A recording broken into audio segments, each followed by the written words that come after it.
الحمد لله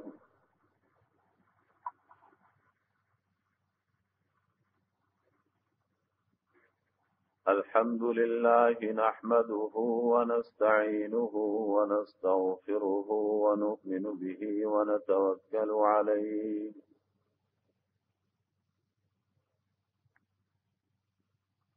ونعوذ بالله من شرور أنفسنا ومن سيئات أعمالنا من يهده الله فلا مضل له ومن يضلله فلا هادي له ونشهد أن لا إله إلا الله وحده لا شريك له ونشهد أن سيدنا ومولانا محمدا عبده ورسوله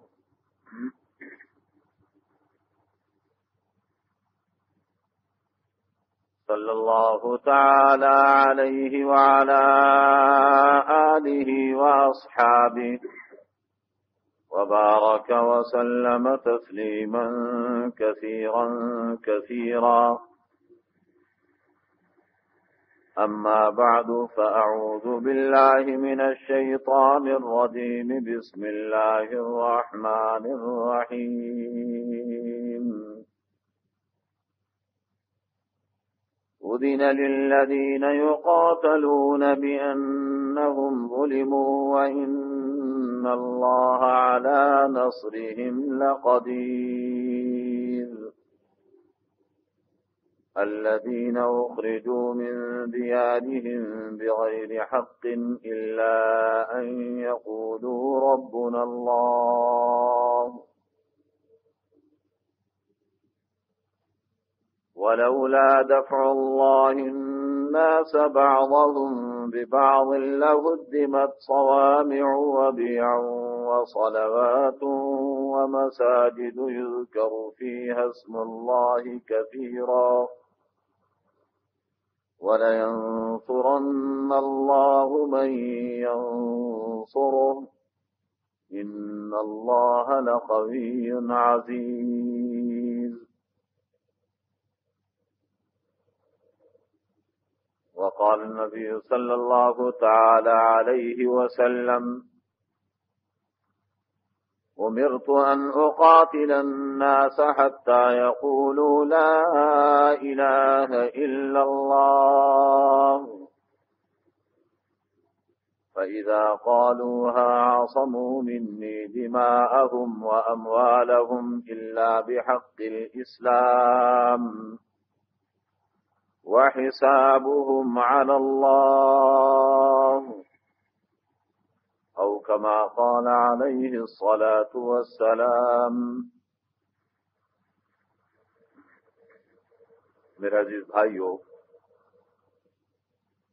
محترم دوستو اور بزرگو،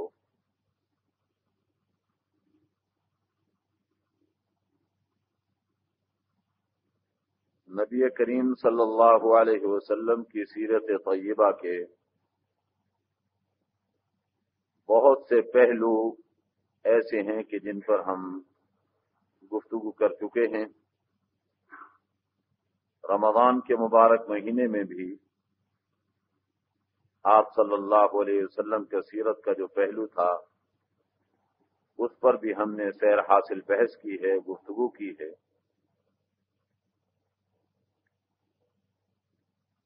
حضور اکرم صلی اللہ علیہ وسلم نے مدینہ منورہ تشریف لانے کے بعد جو نمایاں اقدامات کیے ہیں، بڑے بڑے کام آپ نے سر انجام دیے ہیں، ان میں رمضان کے روزے کی ابتدا، مسلمانوں میں بھائی چارے کا قیام، مسجد نبوی کی تعمیر، یہ وہ بڑے بڑے بنیادی کام ہیں جن پر ہم اس سے پہلے گفتگو کر چکے ہیں۔ آج جس موضوع پر میں گفتگو شروع کر رہا ہوں یہ نبی کریم صلی اللہ علیہ وسلم کی حیات طیبہ کا انتہائی اہم بلکہ غالب ترین پہلو ہے جو آپ صلی اللہ علیہ وسلم کی سیرت طیبہ پر چھایا ہوا ہے، اور وہ پہلو ہے جہاد فی سبیل اللہ کا۔ کیونکہ رمضان کے مبارک مہینے میں غزوہ بدر ہوا، ہم اپنی اس مجلس میں اس پر گفتگو نہیں کر سکے۔ شوال کے مہینے کے اندر غزوہ احد ظہور پذیر ہوا اور واقع ہوا، لیکن اس پر بھی ہم گفتگو نہیں کر سکے، اور میں چاہتا تھا کہ اس پر گفتگو کی جائے، لیکن اس سے پہلے میں یہ چاہتا ہوں کہ جہاد کے موضوع پر کچھ تعریف کے اعتبار سے، اس کے فضائل و مناقب کے اعتبار سے اور اس کی اہمیت کے اعتبار سے کچھ بات کر لوں، اور پھر اس کے بعد حضور اکرم صلی اللہ علیہ وسلم کے جو جہاد کے اسفار ہیں اور آپ صلی اللہ علیہ وسلم نے جن مواقع پر جہاد فرمایا ہے اپنی زندگی میں، ان پر مرحلہ وار گفتگو کی جائے۔ جہاد فی سبیل اللہ آج کے دور کے اعتبار سے اگر کہا جائے تو انتہائی مظلوم ترین عنوان اور پہلو ہے کہ اس پر اپنے اور پرائے تباہ آزمائی کرتے ہیں، اور جہاد فی سبیل اللہ کے عجیب عجیب معنی اور مفاہیم بیان کیے جاتے ہیں۔ جہاد فی سبیل اللہ در حقیقت اعلاء کلمت اللہ کے لیے، اللہ کے نظام کو دنیا پر غالب کرنے کے لیے جو مسلح جدوجہد کی جاتی ہے وہ جہاد فی سبیل اللہ کہلاتی ہے۔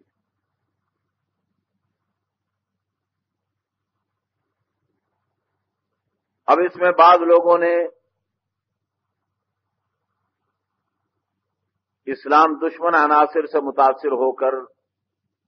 اس قسم کی باتیں شروع کر دی کہ صاحب جہاد کے معنی جدوجہد کرنے کے ہیں، کوشش کرنے کے ہیں، اس لیے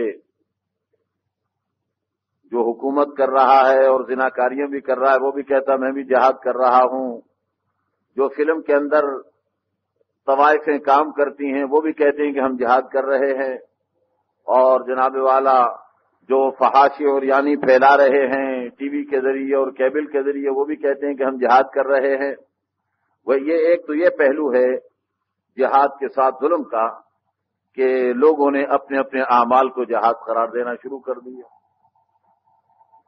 دوسرے پہلو کو انتہائی سنجیدگی کے ساتھ دیا جا سکتا ہے، اور وہ یہ ہے کہ بعض لوگ جو مثبت انداز میں اسلام کو لوگوں تک پہنچانے کا کام کر رہے ہیں، ان کا بھی دعویٰ ہے کہ ہم بھی جہاد کر رہے ہیں۔ اس میں کوئی شک و شبہ نہیں کہ اسلام کو لوگوں تک پہنچانا، اس انداز پر اسلامی تعلیمات لوگوں کے سامنے پیش کرنا کہ لوگ اسے قبول کریں، یہ اسلامی فرائض میں سے ایک فریضہ ہے، اسلام کی ذمہ داریوں میں سے ایک ذمہ داری ہے، اور اسی کو تبلیغ اور دعوت کے نام سے معنون کیا جاتا ہے یا موسوم کیا جاتا ہے اسلامی تعلیمات میں۔ اور یہ بہت بڑی عمل ہے، بہت بڑا کام ہے، اس کی اہمیت سے چشم پوشی نہیں کی جا سکتی، لیکن یہ کہ اسے جہاد فی سبیل اللہ قرار دے دیا جائے، اگرچہ کسی اعتبار سے اس کے لیے لفظ استعمال کیا جا سکتا ہو، لیکن میں کہتا ہوں کہ براہ راست جہاد فی سبیل اللہ کا لفظ اس کے لیے استعمال نہیں کیا جا سکتا۔ مدارس بھی قرآن کریم کی خدمت کر رہے ہیں، اسلامی تعلیمات کی حفاظت کر رہے ہیں، لیکن اسے بھی جہاد فی سبیل اللہ کا لفظ اس کے لیے اس طرح استعمال کیا جائے کہ جہاد کی جو تعریف ہے وہ اس پر منطبق کی جائے، ایسا نہیں ہو سکتا۔ اچھا کام کر رہے ہیں، بہت بڑا کام کر رہے ہیں اسلامی تعلیمات کی حفاظت کا، لیکن ان کو جہاد قرار دے دینا، یا کوئی مذہبی سیاسی پارٹیاں سیاست میں منہمک ہیں اور وہ الیکشن کے ذریعے، انتخابات کے ذریعے اپنے آپ کو اقتدار پر لانا چاہتی ہیں اور کہتے ہیں صاحب ہم اسلام نافذ کریں گے، اپنے عمل کو جہاد قرار دینا شروع کر دیں، تو یہ جہاد کے ساتھ زیادتی اور ظلم کہلائے گا۔ میں نے آپ سے عرض کیا ہے کہ جہاد اسی صورت میں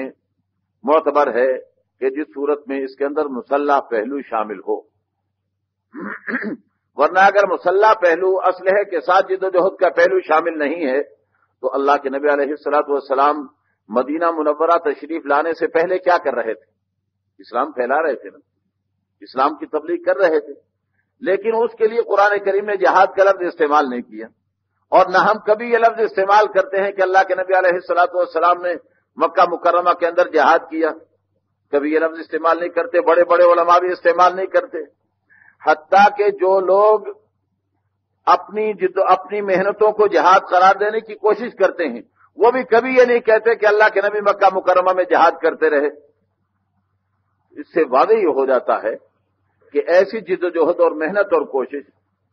جس کے ذریعے سے اسلام کو لوگوں تک پہنچایا جائے اور اسلام کی تشریحات لوگوں تک عام کی جائیں، اچھا کام ہے، لیکن اسے جہاد فی سبیل اللہ نہیں قرار دیا جا سکتا۔ جہاد فی سبیل اللہ تو در حقیقت وہ عمل ہے جو اللہ کے نبی علیہ الصلوۃ والسلام نے مدینہ منورہ تشریف لانے کے بعد مسلح طریقے پر شروع کیا، اور اس کے ذریعے سے اسلام کے غلبے کا راستہ ہموار کیا، اور اسلامی تعلیمات کو دنیا پر غالب فرما کر کے آپ صلی اللہ علیہ وسلم اس دنیا سے تشریف لے گئے۔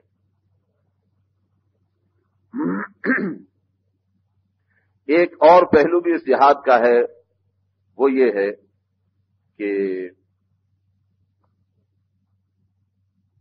استعماری قوتوں نے جب عالم اسلام پر غلبہ حاصل کیا،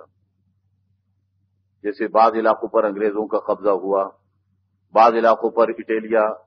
اطالوی استعمار کا قبضہ ہوا، بعض علاقوں پر فرانسیسی استعمار کا قبضہ ہوا، عالم اسلام تقریباً پورا حصے بکھرے ہو کر ان مختلف دھڑوں کے اندر تقسیم ہوا، اور ان لوگوں نے اپنے اپنے اعتبار سے ان علاقوں پر حکمرانیاں کی ہیں۔ جو ظلم و ستم کی داستانیں وہ تو الگ ہیں، لیکن انہوں نے اپنی ایک یہ ضرورت سمجھی کہ مسلمانوں سے جہاد کا تصور محو کیا جائے اور مسلمانوں سے جہاد کا تصور ختم کر دیا جائے تاکہ ہماری حکمرانی برقرار رہے۔ چنانچہ اس مقصد کے لیے انہوں نے کچھ اپنے ایجنٹ ایسے پیدا کیے کہ جنہوں نے جہاد کے خلاف مختلف انداز اختیار کیے تاکہ لوگوں کو جہاد سے دور کیا جائے، برگشتہ کیا جائے، متنفر کیا جائے۔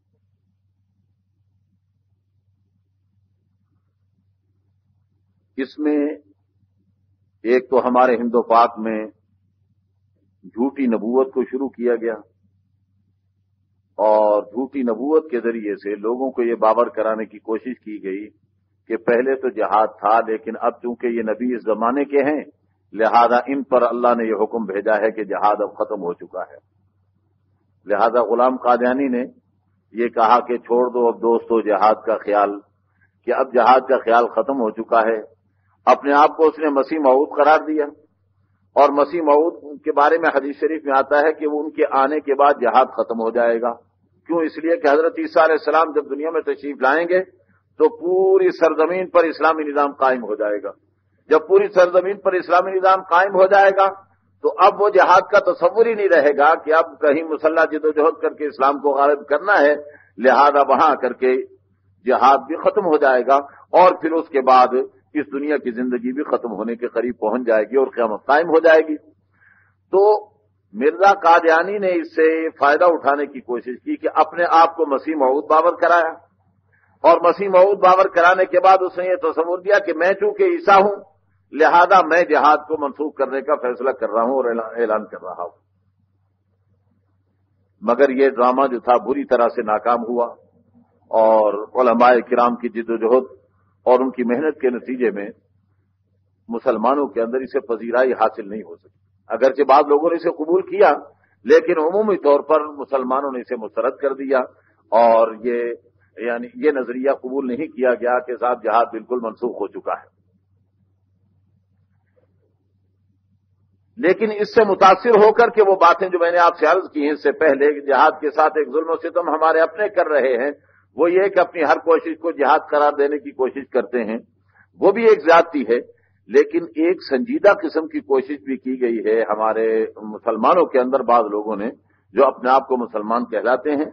اور انہوں نے جہاد کا مفہوم بدلنے کی کوشش کی ہے۔ ایک صاحب ہیں، میں اپنی ان مجلسوں میں عام طور پر ایسے لوگوں کے نام لینا پسند نہیں کرتا ہوں، بڑے اچھے قلمکار ہیں، مصنف ہیں بڑے اچھے، کتابیں لکھنا، مضمون لکھنے کا انہیں بڑا اچھا ملکہ ہے، لیکن اس شخص کے دل میں اسلام کے خلاف اتنی نفرتیں، اتنا بغض اور اتنا کوڑ بھرا ہوا ہے کہ وہ جب لکھتا ہے تو اس کے قلم سے زہر نکلتا ہے، مگر اس زہر کے اوپر اس نے مٹھائی کے اوپر کوٹ کیا ہوتا ہے، شوگر کوٹڈ زہر ہوتا ہے اس کا۔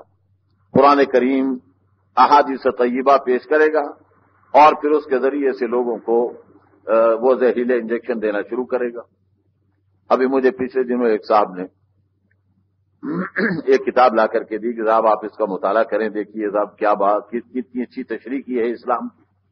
اب وہ کبھی سائنسی باتیں لے آئے گا، کبھی قرآن و حدیث کی باتیں لے آئے گا، اور اپنا نظریہ جو انگریزوں نے اس کو پڑھا رکھا ہے، اس کے اندر ڈال رکھا ہے، وہ اسے بیان کرنے کی کوشش کرتا ہے۔ چنانچہ آپ اگر غور کریں گے نا تو مسلمانوں میں ایسے افراد پیدا کیے گئے کہ انگریز یا اسلام دشمن عناصر اپنی بات ان کے منہ میں ڈال کے پھر ان سے طے کراتے ہیں، وہی بات ان سے نکلواتے ہیں، اور وہ ان کی بات کو مسلمانوں کے اندر اپنی بات کہہ کر کے نشر کرنے کی کوشش کرتے ہیں۔ اس کے لیے قرآن و حدیث سے دلائل بھی لے کر کے آتے ہیں۔ تو ان صاحب نے یہ بات اٹھائی کہ دیکھیے جہاد کے موضوع پر بھی آج اجتہاد کرنے کی ضرورت ہے۔ وہ اس لیے کہ حضور صلی اللہ علیہ وسلم کے دور میں صورتحال کچھ اور تھی، اس وقت مسلح جد و جہد کی ضرورت پڑتی تھی، لیکن آج کے دور میں اس کی ضرورت نہیں رہی۔ کیوں نہیں رہی؟ کہنے لگے صاحب اس زمانے میں بادشاہتیں ہوتی تھیں، اور بادشاہتوں میں یہ ہوتا ہے کہ بادشاہ آمر ہوتا ہے، ڈکٹیٹر ہوتا ہے، وہ اپنی بات کے علاوہ کسی دوسرے کی بات کو گوارا نہیں کرتا۔ اس بنا پر چونکہ اسلامی نظریے کو اس زمانے کی بادشاہتیں تسلیم نہیں کرتی تھی، اس بنا پر اسلامی نظریہ لوگوں تک پہنچانے کے لیے مسلح جہاد کرنا پڑا۔ لیکن آج کل صورتحال بڑی مختلف ہے، آج کل جمہوریت کا دورہ ہے، لہذا ضرورت ہی نہیں ہے مسلح جد و جہد کرنے کی۔ جمہوریت کے راستے سے آپ آئیے اور اپنے نظریے کو لوگوں میں پہنچا دیجئے، لوگوں پر غالب کر دیجئے۔ یا یہ ہے کہ آپ کسی بھی ملک میں رہ کر کے اسلامی تعلیمات پر عمل کرتے رہیں، نمازیں پڑھیں، روزے رکھیں، قرآن پڑھیں، آپ کو کوئی نہیں روکتا، لہذا جہاد کرنے کی کیا ضرورت رہ گئی ہے۔ یہ نظریہ انہوں نے اپنی اس کتاب کے اندر پیش کیا، اور اس نظریے کو عام طور پر پھیلانے کی بہت کوشش کی جاتی ہے۔ یہ نظریہ بعض لوگوں کو بڑا اپیل بھی کرتا ہے، جو ٹھنڈا ٹھنڈا اسلام لینا چاہتے ہیں، میٹھا میٹھا اسلام لینا چاہتے ہیں کہ ہم تسبیح پھیرتے رہیں اور اللہ اللہ کرتے رہیں بیٹھ کر، بس یہی سارا اسلام ہمارا ہے۔ علامہ اقبال نے ایسے لوگوں کے بارے میں یہ کہا تھا کہ ملا کو جو ہے ہند میں سجدے کی اجازت، ناداں یہ سمجھتا ہے کہ اسلام ہے آزاد۔ اس بیچارے غریب نے تو ملا پر یہ الزام لگایا تھا، حالانکہ ملا اسلام کو اس وقت بھی آزاد نہیں سمجھتا تھا۔ ملا نے اس دور میں بھی مسلح جد و جہد کی تھی اور آج بھی مسلح جد و جہد کر رہا ہے، لیکن ان بیچارے غریبوں کو غلط فہمی تھی کہ اگر ہمیں کوئی آزاد خطہ مل گیا تو اسلام آزاد ہو جائے گا۔ حالانکہ ہم نے یہ دیکھا کہ ہندوستان سے زیادہ پاکستان میں آ کر کے اسلام غلام بن گیا۔ اسلام کو وہ آزادی پاکستان میں نہیں ہے جو ہندوستان کے اندر ہے، وہاں پھر بھی بعض مسلمان قاضی کورٹیں قائم ہیں، قاضی عدالتیں قائم ہیں، اور مسلمانوں کو بعض مسائل قاضیوں سے حل کرانے کی سرکاری طور پر اجازت ہے، لیکن ہمارے ملک پاکستان میں اتنا بھی نہیں۔ لیکن میں نے عرض یہ کیا کہ ایک تصور دیا گیا کہ اگر نماز پڑھنے کا موقع مل گیا آپ کو، روزہ رکھنے کا موقع مل گیا آپ کو، تو بس سمجھ لیجئے کہ آپ آزاد ہیں، اب آپ کو اور کیا چاہیے۔ حالانکہ سوچنے کی بات یہ ہے کہ اسلام صرف نماز روزے کی بات تو نہیں کرتا، اسلام تو یہ کہتا ہے کہ وَكَلِمَةُ اللَّهِ هِيَ الْعُلْيَا، اللہ کی بات سب کے اوپر سپریم ہونی چاہیے، اللہ کی بات سب پر غالب ہونی چاہیے، قرآن یہ کہتا ہے۔ اور آپ مجھے بتائیے کہ اگر امریکہ کے اندر مسلمان بڑے بڑے اسلامک سینٹر بنا کے بیٹھے ہوئے ہیں اور اس میں بڑی نمازیں پڑھی جا رہی ہیں، ہمارے پاکستان سے بڑے قاری حضرات اور علماء کرام وہاں جاتے ہیں، جا کر درس دیتے ہیں اور تراویح پڑھاتے ہیں،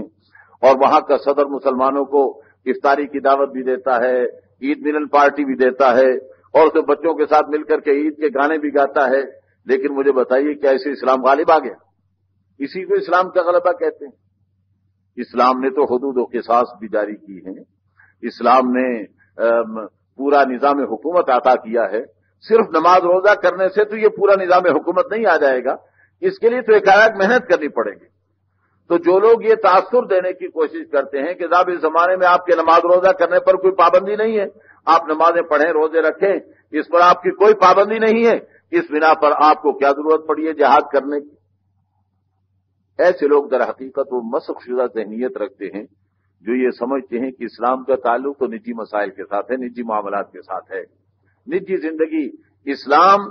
اور سیاست یہ الگ الگ چیزیں ہوتی ہیں، دین الگ ہوتا ہے، سیاست الگ ہوتی ہے، لہذا جب آپ مسجد میں چلے جائیں تو ٹوپی اوڑھ کر کے دوزانو ہو کے بیٹھ جایا کریں، آپ کا اسلام ہے، اور جب مسجد سے باہر نکل آئیں تو وہی بدماشیاں، وہی عیاریاں، وہی مکاریاں، ادھر کچھ اور ہوگا ادھر کچھ اور ہوگا، گویا آپ مسلمان نہیں بہروپیے بن جائیں، کہیں چلے جائیں تو کچھ بن جائیں، کہیں چلے جائیں تو کچھ اور بن جائیں۔ حالانکہ میرے دوستو، اسلام بہروپیہ پن کی تعلیم نہیں دیتا، اسلام یہ کہتا ہے کہ جس قسم کے آپ مسجد کے اندر ہیں بالکل عین اسی قسم کے آپ ایوان اقتدار کے اندر بھی ہونا چاہیے۔ آپ کو اگر صدارت کی کرسی ملتی ہے یا وزارت کی کرسی ملتی ہے تو اس کرسی پر بیٹھ کر اور مسجد کے مصلی پر بیٹھنے میں کوئی فرق نہیں ہونا چاہیے، آپ ویسے ہی ہوں جیسے مسجد کے اندر بیٹھے ہیں اور ایسے ہی ہوں جس طریقے پر وہاں صدارت کی کرسی پر یا وزارت کی کرسی پر بیٹھے ہوئے، آپ میں کوئی فرق نہیں ہونا چاہیے۔ ملا عمر دامت برکات ہم نے یہ تصور پیش کیا، امیر المومنین نے ہمیں یہ تصور دیا، اور اسی تصور کو جو اقتدار پرست طبقہ ہے وہ ہضم نہیں کر سکا، انہیں یہ مشکل پیش آ رہی تھی کہ اگر یہ تصور مظلوموں میں عام ہو گیا تو پھر ہمیں بھی کرسیوں سے اتر کر چٹائیوں پر بیٹھنا پڑے گا۔ میں خود ملا عمر سے جب ملا ہوں، میری ملاقات ہوئی ہے، تو اس وقت وہ ایسی چٹائی پر بیٹھے ہوئے تھے کہ میں جب اٹھا ہوں تو پلاسٹک کی چٹائی زیادہ پرانے ہونے کی وجہ سے اس کے ذرات ٹوٹے ہوئے تھے اور وہ میرے کپڑوں کو لگ گئے، بڑی مشکل سے میں نے جھاڑ جھاڑ کر کے انہیں علیحدہ کیا۔ ایسی ٹوٹی پھوٹی چٹائی پر بیٹھ کر وہ پوری دنیا کو چیلنج کرنے والا انسان، اور اب تک وہ شکست ماننے کے لیے آمادہ اور تیار نہیں ہے کہ ہم حکومت چھوڑ سکتے ہیں لیکن اسلامی نظریہ حکومت کو چھوڑ نہیں سکتے۔ تو میں عرض یہ کرنا چاہتا ہوں کہ یہ جو اسلام کا تصور ہے وہ ہے اسلام کے غلبے کا، اللہ کی بات کے غلبے کا، اللہ کی بات پوری دنیا پر غالب ہونی چاہیے، یہ جہاد کے پس منظر میں یہ بات کار فرما ہے۔ نبی کریم صلی اللہ علیہ وسلم سے پوچھا گیا کہ یا رسول اللہ، ایک شخص خاندانی بہادری کا اظہار کرنے کے لیے لڑتا ہے، ایک شخص ایسا ہے کہ جو لڑتا اس لیے ہے تاکہ لوگوں میں اس کی بہادری کے چرچے ہو جائیں، لوگ کہیں کہ صاحب بڑا جریح انسان ہے، آپ بتائیے کہ ان میں سے اللہ کے راستے میں جہاد کرنے والا کون ہے؟ نبی کریم صلی اللہ علیہ وسلم نے ارشاد فرمایا، من قاتل لتکون کلمۃ اللہ ہی العلیٰ فہو فی سبیل اللہ، جو اس لیے جہاد کر رہا ہے کہ اللہ کا نظام دنیا پر غالب آ جائے، یہ شخص اللہ کے راستے میں جہاد کرنے والا ہے۔ باقی اس کے علاوہ کسی اور مقصد کے لیے اگر مسلح جدوجہد ہے تو اسلامی تعلیمات اسے جہاد تسلیم کرنے کے لیے تیار نہیں۔ میں نے آپ سے عرض کیا کہ جہاد کا ہدف جو ہے وہ اللہ کے نظام کا غلبہ ہے پوری دنیا پر، اگر اللہ کے نظام کا غلبہ ہوتا ہے تو جہاد ہے، اور یہ یقینی بات ہے کہ انفرادی عبادتوں کے ذریعے اور انفرادی طور پر اسلام پر عمل درآمد کرنے کے ذریعے پوری دنیا پر اسلام کا غلبہ نہیں ہو سکتا۔ اسلام کے غلبے کا راستہ ہی دوسرا ہے، جس راستے سے اللہ کے نبی علیہ الصلوۃ والسلام نے مدینہ منورہ میں تشریف لانے کے بعد اسلام کے غلبے کی صورت اور راستہ ہموار کیا ہے، اور وہ جہاد فی سبیل اللہ کا راستہ ہے، مسلح جدوجہد کا راستہ ہے، جس کے ذریعے سے آپ نے دنیا کے اندر اسلامی نظام کے غلبے کا راستہ ہموار کیا ہے۔ بعض لوگ اس پر یہ اعتراض کرتے ہیں کہ صاحب اسلام تلوار کے زور سے پھیلا ہے، اگر تلوار نہ ہوتی تو اسلام نہ پھیلتا۔ یہی وہ بات ہے جس سے بعض متاثر ہو کر کے بعض مسلمان بھی یہ کہنا شروع کر دیتے ہیں کہ صاحب اسلام تو اخلاق سے پھیلا ہے، اسلام تو کردار سے پھیلا ہے، اسلام تلوار سے جہاد سے نہیں پھیلا ہے۔ یہ یعنی وہ صورتحال ہے جو معذرت خواہانہ اور دلائل سے تہی دامن ہونے کی صورت ہے۔ جب کسی کے پاس دلائل نہیں ہوتے تو وہ معذرت کے انداز اختیار کر لیتا ہے، اور اگر کسی کے پاس دلائل ہے تو وہ دلائل کی بنیاد پر گفتگو کر سکتا ہے، بات کر سکتا ہے، اور دلائل کی بنیاد پر بات ہونی چاہیے۔ معذرت خواہانہ انداز میں اگر آپ بات کریں گے تو ایک جگہ پر آپ کو جہاں معذرت کرنی پڑے گی پھر پوری زندگی میں معذرت کرتے رہیں گے، قدم قدم پر آپ کو معذرت کرنی پڑے گی۔ لہذا پہلی بات تو یہ کہ جو یہ تاثر دینے کی کوشش کی گئی کہ اسلام تو تلوار کے زور سے پھیلا ہے، اور یہ جو جہاد کی باتیں کرتے ہیں محض اس لیے کرتے ہیں کہ اسلام قوت کے بغیر پھیل نہیں سکتا تھا، اس بنا پر یہ طاقت اور قوت کی باتیں کرتے ہیں۔ میں اس اعتراض کرنے والوں کو سب سے پہلے تو یہ پوچھتا ہوں، ظاہر ہے کہ یہ اعتراض کرنے والے یہود و نصارہ ہیں، عیسائی اور یہودی اور غیر مسلم طاقتیں ہیں جنہوں نے یہ اعتراض اٹھایا ہے۔ میں ان سے یہ پوچھتا ہوں کہ آپ لوگوں نے اپنے دین کو کس طرح پھیلایا ہے اور کس طرح آگے پہنچایا ہے؟ اگر یہ کہا جائے کہ اسلام طاقت کے ذریعے سے پھیلا ہے،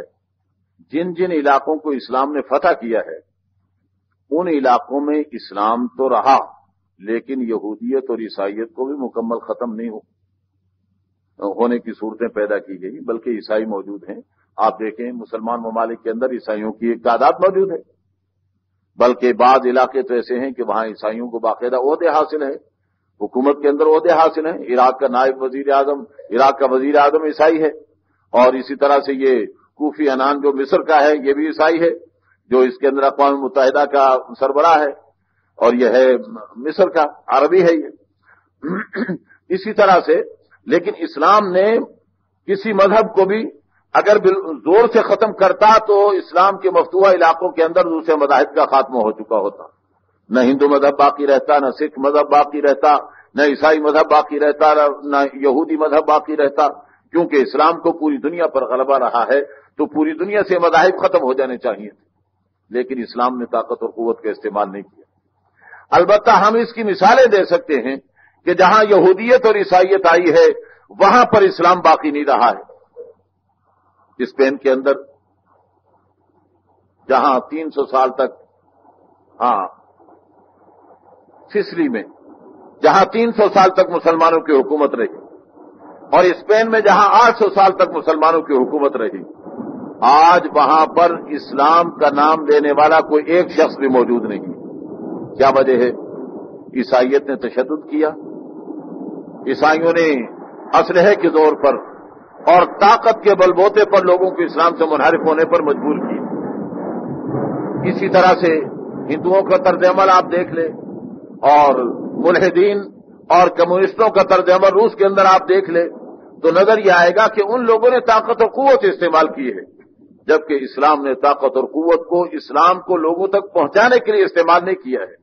البتہ اسلامی نظام کو نافذ کرنے کے لیے طاقت اور قوت استعمال کی گئی ہے۔ تو پہلی بات تو میں یہ کہتا ہوں کہ طاقت اور قوت سے اگر دین پھیلانے کی بات درست ہے تو پھر یہ کام آپ لوگوں نے کیا ہے، مسلمانوں نے یہ کام نہیں کیا۔ اور اس کی مثالیں موجود ہیں کہ آپ کے علاقوں کے اندر اسلام کا نام لینے والے موجود نہیں، جہاں صدیوں تک مسلمان تھے وہاں آج ایک بھی مسلمان نہیں ملتا، کیونکہ آپ نے تشدد کے ذریعے اور قوت کے ذریعے سے ان کا وجود ختم کیا ہے۔ اور آج بھی ان علاقوں کے اندر اگر آزادی مل جائے تو لوگ اسلام کس طرح ظاہر ہوگا، جیسا کہ آپ لوگوں نے آزاد شدہ ریاستوں کے اندر دیکھا جو روس کے تسلط سے آزاد ہوئی، کیسے نظر آیا کہ جہاں اسلام کا نام لینا ناممکن بنا دیا گیا تھا وہاں آزاد ہوتے ہی ہر طرف مسلمان نظر آنے لگے۔ تو یہ کیا ہے کہ ان لوگوں نے طاقت اور تشدد کے ذریعے اپنا دین غالب کرنے کی کوشش کی، جبکہ اسلام اس بات کی تعلیم نہیں دیتا۔ اگر اسلام کی یہ تعلیم ہوتی تو مسلمان علاقوں کے اندر سے دوسرے مذاہب سارے ختم ہو چکے ہوتے۔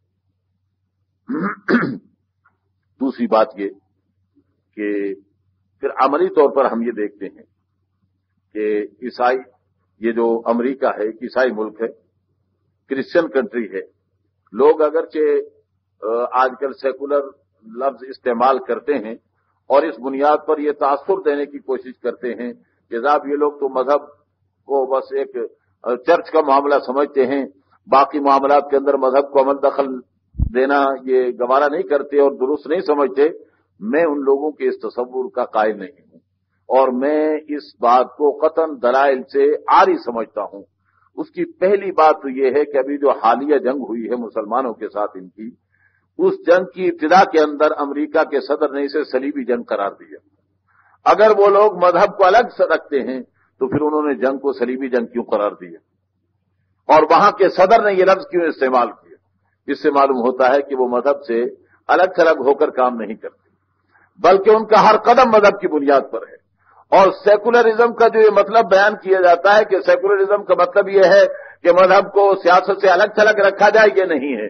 بلکہ سیکولرزم کا مطلب یہ ہے کہ اسلام کو سیاست سے الگ رکھا جائے اور باقی تمام مذاہب کو اس میں داخل کیا جائے۔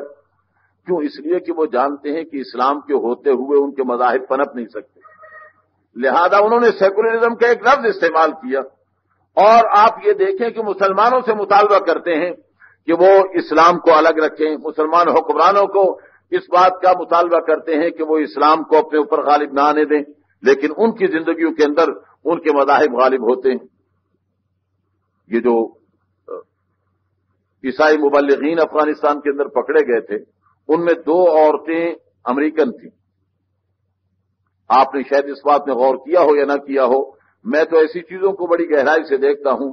ان دونوں عورتوں کی باقاعدہ دعوت کی ہے امریکہ کے صدر نے اور ان سے باقاعدہ ملاقات کی ہے، حالانکہ مذہبی بنیادوں پر ان کی گرفتاری ہوئی تھی۔ امریکی صدر اگر سیکولر ہے تو مذہبی بنیادوں پر جن کی گرفتاری ہوئی تھی ان کی باقاعدہ اپنے پریزیڈنٹ ہاؤس کے اندر، اپنے وائٹ ہاؤس کے اندر ان کی دعوت کرنا اور انہیں پارٹی دینا، یہ کس بنیاد پر سب کچھ کیا گیا؟ میں آپ سے پوچھنا چاہتا ہوں کہ اگر وہ مذہب کو الگ کر رہے ہیں تو پھر یہ کس بنیاد پر سب کچھ کیا گیا ہے؟ یہ صرف ایک میں اصولی بات کر کے اپنی بات کو آگے بڑھا دوں گا۔ اصل میں معاملات اتنے ہوتے ہیں کہ ان کی وضاحت کرنے میں پھر اصل موضوع سے آدمی ہٹ جاتا ہے۔ میں آپ کو ایک بات بتاؤں کہ دنیا کی سطح پر تمام غیر مسلم متفق ہیں کہ مسلمان کے خلاف قدم اٹھانا چاہیے، مسلمان کے خلاف ہر کارروائی ہونی چاہیے، کیونکہ وہ مسلمان کو اپنے لیے خطرناک سمجھتے ہیں۔ اور پاکستانی سطح پر اس بات پر متفق ہیں کہ جو صحیح العقیدہ مسلمان ہیں، جنہیں دوسرے لفظوں میں دیوبندی کہا جاتا ہے، علماء دیوبند کے خلاف قدم اٹھایا جائے۔ لہذا علماء دیوبند کے علاوہ کوئی بھی جو کچھ کرتا رہے حکومت کی طرف سے کھلی چھٹی، کیونکہ وہ جانتے ہیں کہ یہ لوگ اسلام کو مسخ کرتے ہیں، اسلامی تعلیمات نہیں پیش کرتے بلکہ اسلامی تعلیمات کو مسخ کر کے پیش کرتے ہیں، توڑ پھوڑ کر کے اصل اسلام کو بگاڑ دیتے ہیں۔ لہذا پاکستان کی سطح پر سرکاری طور پر جتنے قدم اٹھتے ہیں وہ علماء دیوبند کے خلاف اٹھتے ہیں، اور دنیا کی عالمی سطح پر جو قدم اٹھتے ہیں وہ مسلمان کے نام پر اٹھتے ہیں، مسلمان کے خلاف اٹھتے ہیں۔ آپ اس میں غور کرتے جائیے گا، جتنا آپ غور کریں گے اتنی ہی یہ بات آپ کے سامنے واضح ہوتی چلی جائے گی، کیونکہ وہ جانتے ہیں بین الاقوامی سطح پر وہ سمجھتے ہیں کہ مسلمان ہمارا دشمن ہے،